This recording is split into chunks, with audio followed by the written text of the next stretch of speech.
kena.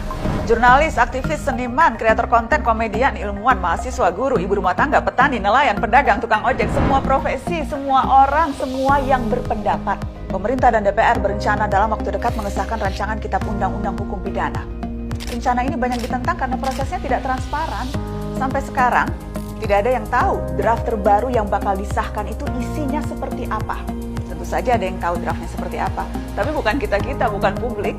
Ya mereka-mereka yang ngutang-ngutik pasal aja yang tahu. Kenapa sih sukanya main rahasia-rahasiaan? Kenapa sih makin kesini makin hobi bikin undang-undang dengan sembunyi-sembunyi? Apanya yang mau disembunyikan sih? Bikin resah? Jangan-jangan memang kita sengaja dibikin bingung. Gimana nggak bingung?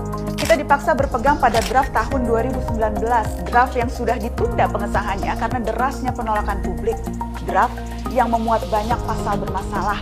Itu juga yang jadi alasan Presiden Joko Widodo menghentikan pengesahan RUU KUHP saat itu. Draft yang hingga kini masih memuat banyak pasal kontroversial, beberapa bahkan sangat genting sebab mengancam kebebasan berekspresi dan berpendapat karena memidanakan orang-orang yang dinilai melakukan penghinaan terhadap pemerintah dan penguasa. Mari lihat beberapa pasal bermasalah ini. Pasal 353 dan 354. Setiap orang yang di muka umum dengan lisan atau tulisan menghina kekuasaan umum atau lembaga negara dipidana dengan pidana penjara paling lama 1 tahun 6 bulan atau pidana denda paling banyak kategori 2. Pasal 354. Setiap orang yang menyiarkan, mempertunjukkan atau menempel tulisan atau gambar atau memperdengarkan rekaman atau menyebarluaskan melalui sarana teknologi informasi yang berisi penghinaan terhadap kekuasaan umum atau lembaga negara dengan maksud agar isi penghinaan tersebut diketahui atau lebih diketahui oleh umum, dipidana dengan pidana penjara paling lama 2 tahun atau pidana denda paling banyak kategori 3. Sampai di sini paham? Kalau belum, mari kita bedah sama-sama. Semua aturan pidana itu pasti ada tujuan hukum yang ingin dilindungi. Misalnya, melindungi harta lewat larangan mencuri, melindungi nyawa lewat larangan membunuh. Jadi mari lihat lagi pasal-pasal ini, apa tujuan yang mau dilindungi. Di penjelasan pasal 353 disebutkan, aturan itu dimaksudkan agar kekuasaan umum atau lembaga negara dihormati. Oke, jadi tujuannya melindungi martabat penguasa. Dalam hal ini DPR, martabat DPRD, martabat kepolisian, kejaksaan, dan kepala daerah. Padahal sebenarnya, kalau kerjanya bagus, martabat bisa terlindungi dengan sendirinya kok.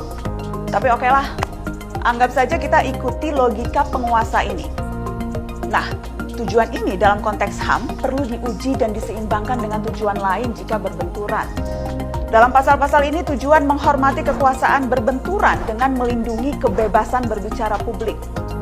Pertanyaannya, mana yang harus didahulukan? Memang dalam Undang-Undang Dasar dinyatakan hak asasi tertentu termasuk berekspresi boleh dibatasi. Pasal 28J ayat 2 menegaskan hal itu. Tapi dalam konteks HAM, pembatasan itu harus memenuhi beberapa prinsip. Diatur dalam undang-undang reasonable atau beralasan, necessary atau dibutuhkan, dan proporsional atau tidak berlebihan. Mari kita lihat. Apakah pembatasan kebebasan berbicara atas nama menjaga martabat lembaga negara ini beralasan dan dibutuhkan?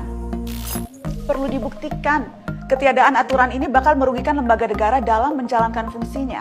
Satu lagi, apakah ini proporsional? Dalam arti tujuan yang ingin dicapai tidak menjegal tujuan lain yang lebih besar. Dalam hal ini ya kebebasan berekspresi.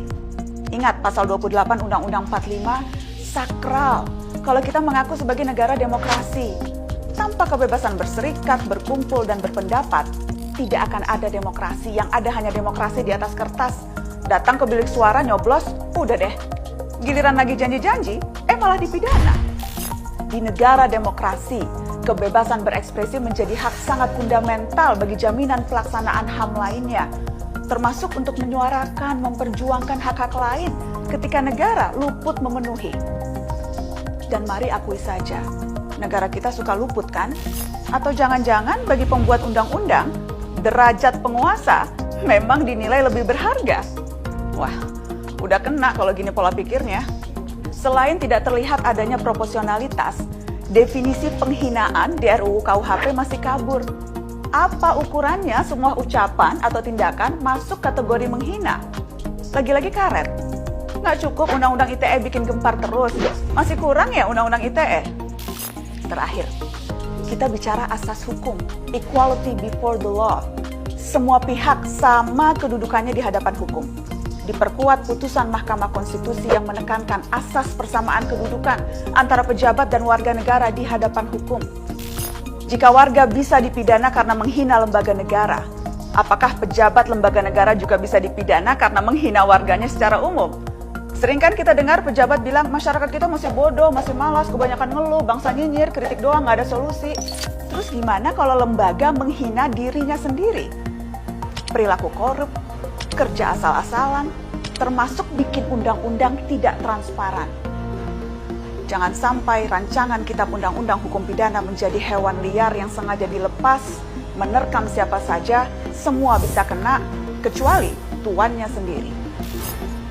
Ini undang-undang atau plester ya?